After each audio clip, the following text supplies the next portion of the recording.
putaran kedua Liga 1 PSM Makassar bermarkas di Stadion Gelora B.J. Habibie atau GBH Kota Parepare, Sulawesi Selatan. Itu berdasarkan hasil penilaian tim Risk Assessment pengamanan Stadion Mabes Polri pada Rabu 28 Desember 2022 siang. Hasil audit diserahkan kepada penanggung jawab terkait penyelenggaraan pertandingan putaran kedua Liga 1 Indonesia. Kadis Porapar Parepare, Amarun Agung Hamka mengatakan, Stadion Gelora B.J. Habibie mendapatkan poin penilaian 74.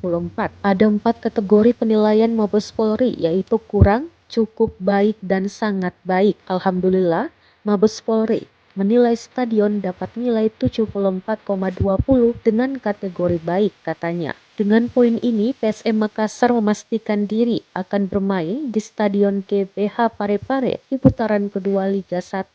Dari audit tersebut juga ada catatan kecil terkait pembenahan stadion. Pihak Pemkot Parepare siap menindaklanjuti catatan tersebut.